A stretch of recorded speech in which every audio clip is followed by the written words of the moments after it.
Bismillahirrahmanirrahim. Assalamualaikum warahmatullahi wabarakatuh. Waalaikumsalam warahmatullahi wabarakatuh. Selamat sore semuanya. Sore Pak. Gimana kabarnya hari ini? Alhamdulillah, tubuhku, pikiranku, hatiku, good. Sip. Semoga goodnya sampai akhir ya. Amin. Sebelum pembelajaran dimulai, alangkah baiknya kita berdoa terlebih dahulu dipimpin oleh ketua kelasnya. Baik, sebelum kita mulai pembelajaran hari ini, alangkah baiknya kita berdoa dalam hati masing-masing. Berdoa dimulai, berdoa selesai. Baik, terima kasih kepada Ujang sudah memimpin doa. Sebelum melakukan pembelajaran hari ini,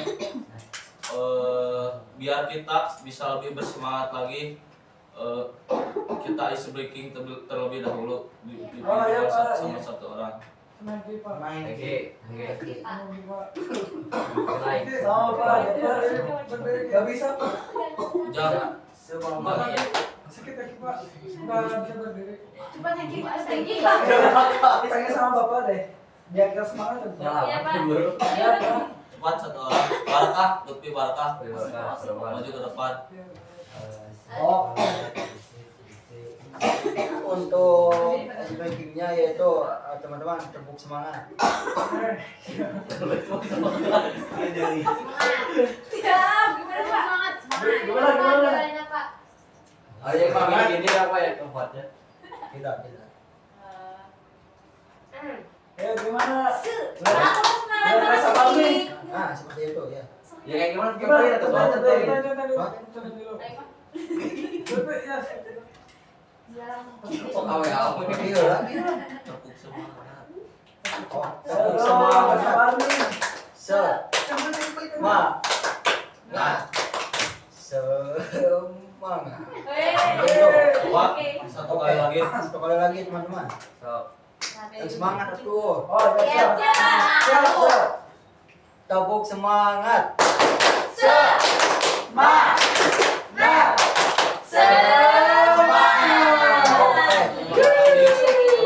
Kita semua. Jadi materi yang saya akan bawakan pada hari ini yaitu meningkatkan kemampuan komunikasi efektif dalam kelompok. Sebelumnya ada yang tahu gak komunikasi efektif itu apa? Berbicara Pak. Iya. Komunikasi yang jelas, Pak. Ya. Betul. Terus? Komunikasi yang terarah. Betul. Coba dari laki-laki. Komunikasi yang frekuensi Pak. Baik. Komunikasi efektif adalah proses penyampaian pesan dari pengirim kepada penerima dengan cara yang jelas, tepat, dan mudah dipahami, sehingga menghasilkan pemahaman yang sama antara kedua belah pihak. Komunikasi dikatakan efektif apabila pesan yang dimaksudkan oleh pengirim dapat diterima dan ditafsirkan sesuai dengan tujuan yang diharapkan. Diperkuat juga ya oleh menurut Effendi 2017, komunikasi efektif terjadi ketika pesan dapat diterima secara akurat oleh penerima sehingga mampu menciptakan perubahan sikap, pendapat atau perilaku yang sesuai dengan tujuan komunikasi. Yang selanjutnya ada tujuan komunikasi efektif dalam kelompok.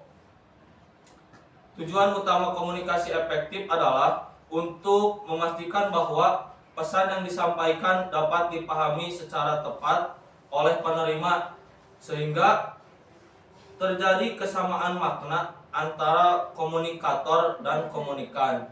Komunikasi yang efektif meningkatkan kemungkinan penyampaian informasi yang berjalan dengan jelas dan akurat sehingga meminimalkan kesalahpahaman. Diperkuat juga oleh Effendi pada 2017, tujuan komunikasi efektif adalah menciptakan pemahaman bersama yang selanjutnya dapat memengaruhi sikap, opini, maupun perilaku penerima sesuai dengan tujuan pesan. Yang selanjutnya ada ciri-ciri komunikasi efektif.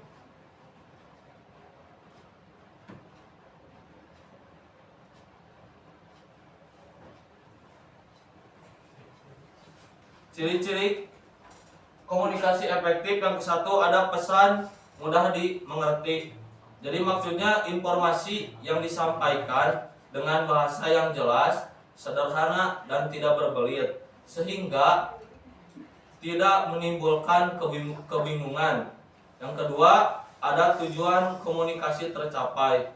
Penerima pesan mampu mengerti ataupun merespon sesuai dengan tujuan yang diharapkan oleh si pengirim pesan tersebut.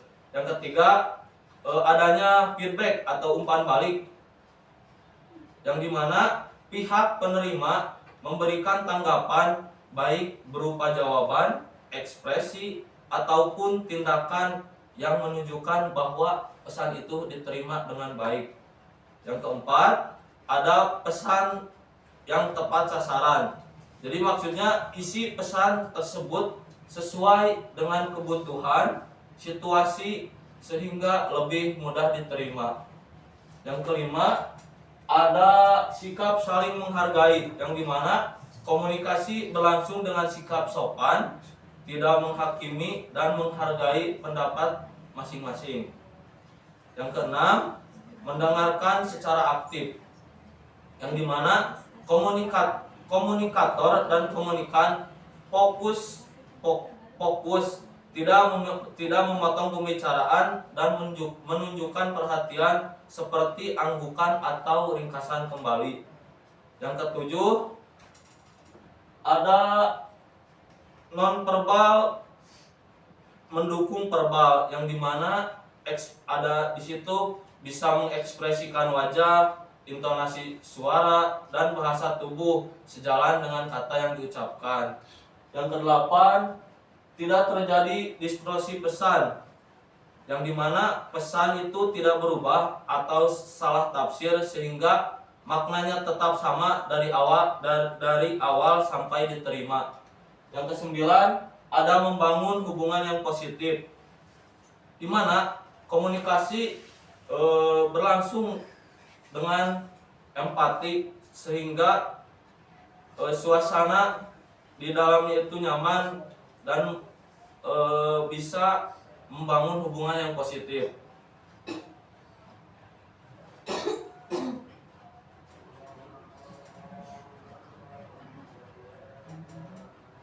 Untuk yang selanjutnya ada hambatan komunikasi dalam kelompok.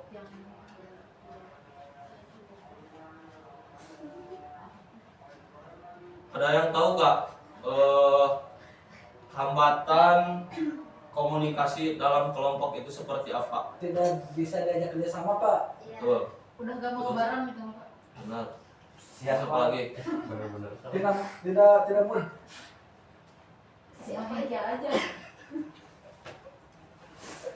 Ujang? Ujang, menurut Ujang. Bingung. Tidak bisa berkontribusi. Betul. Jadi hambatan komunikasi dalam kelompok adalah segala bentuk faktor yang mengganggu proses penyampaian dari penerima pesan sehingga menyebabkan informasi tidak dipahami secara tepat oleh si penerima. Salah satu hambatan utama dalam komunikasi adalah dari hambatan bahasa, yaitu penggunaan istilah yang sulit, yang ambigu, ataupun tidak sesuai dengan latar belakang si penerima, sehingga menimbulkan kesalahpahaman interpretasi. Selain itu, hambatan fisik seperti jarak, gangguan suara, dan teknologi komunikasi yang kurang memadai juga dapat mengganggu kelancaran penyampaian pesan. Dari faktor psikologisnya yaitu seperti stres, kecemasan, berprasangka buruk, ataupun emosi negatif turut menjadi hambatan karena dapat mempengaruhi kemampuan seseorang dalam mendengar, memahami, dan memberikan respons secara objektif. Terus yang selanjutnya ada cara meningkatkan komunikasi efektif dalam kelompok.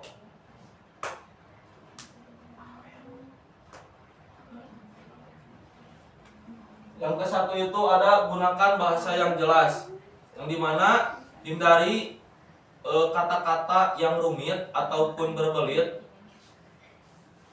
Sampaikan inti pesan secara langsung agar mudah dipahami. Yang kedua, latih kemampuan mendengarkan aktif. Fokus pada si pembicara, tidak memotong pembicaraan, terus memberi respon atau anggukan singkat, terus mengulang kembali inti pesan untuk memastikan paham dari si penerima pesan tersebut. Yang ketiga ada perhatikan komunikasi nonverbal, bahasa tubuh, intonasi suara, dan kontak mata harus mendukung pesan yang disampaikan. Yang keempat, sesuaikan pesan dengan audien, yang dimana menyesuaikan gaya bicara dengan usia, latar belakang, ataupun kebutuhan audiens membuat pesan lebih diterima. Yang kelima, bangun rasa percaya diri saat berbicara, yang dimana percaya diri di sini membantu pesan tersampaikan dengan meyakinkan dan mengurangi salah tafsir. Yang keenam, kelola emosi dengan baik, yang dimana komunikasi lebih efektif ketika dilakukan dalam kondisi tenang, tidak marah, dan tidak terbawa emosi. Yang ketujuh, berikan feedback dengan sopan, yang dimana feedback adalah bagian penting untuk memperbaiki dan memperjelas komunikasi. Terus yang kedelapan, biasakan membuat ringkasan pesan, yang dimana di sini dapat merangkum pesan di akhir pembicaraan sehingga membantu memastikan semua pihak memiliki pemahaman yang sama. Nah, untuk yang sekarang langsung ke tugas kelompok. Untuk kelompoknya dibagi 2 kelompok saja. Oh baik Pak. Gimana Pak?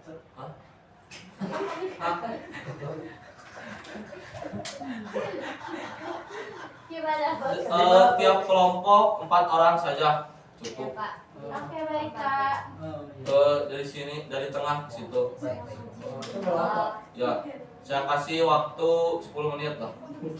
Ya, silakan kerjakan.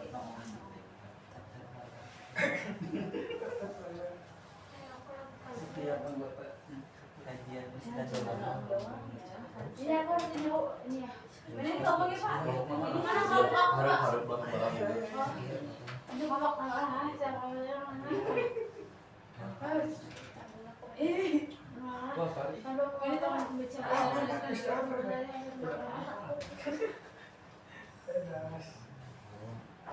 Hari ini ayah. Oh udah Pak.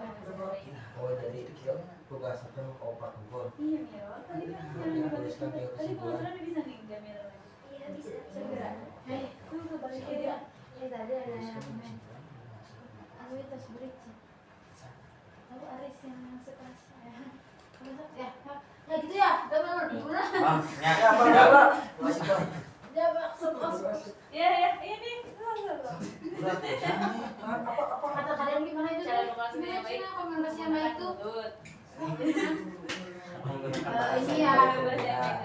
Kalian kan biasanya suka berkomunikasi itu gimana? Komunikasi yang baik itu gimana? Itu ternyata Berbicara Komunikasi yang baik sopan. adalah dengan lawan yang baik. udah Pak. Coba Pak. Coba ya. Silakan maju ke Nah, depan Bisa, Pak. perwakilan dari satu orang. Oh iya iya. Kalian Ini Pak, ini Pak. sok Sok siap aja. bisa tahu di video ini tuh. Gimana dia tuh? Aku soalnya capek ya, oh my god, jadi enggak.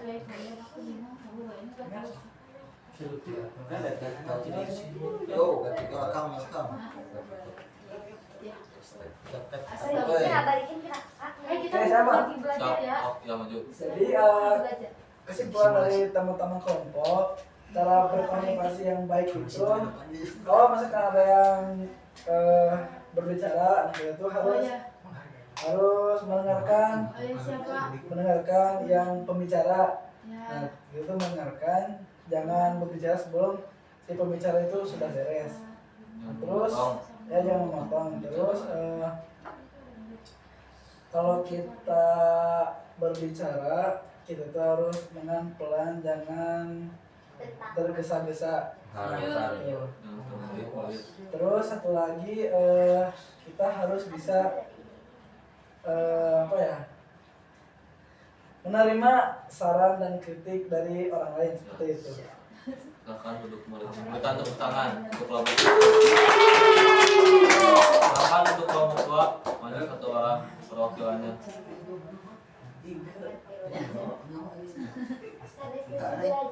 Nanti mana maju dah.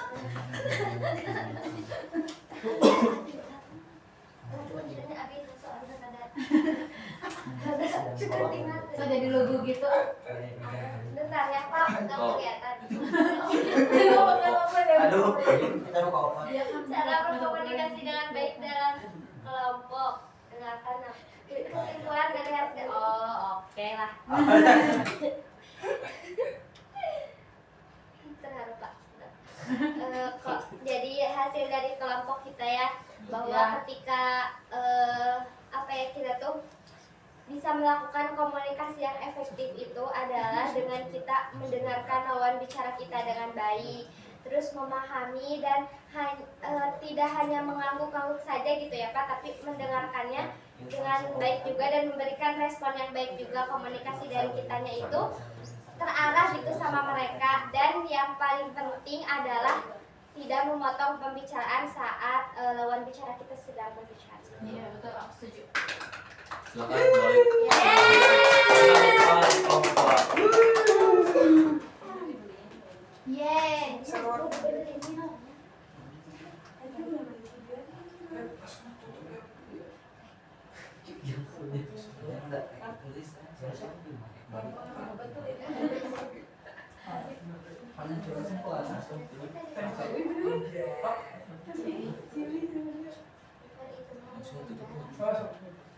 Mungkin pembelajaran hari ini dicukupkan sekian. Wassalamualaikum warahmatullahi wabarakatuh. Waalaikumsalam.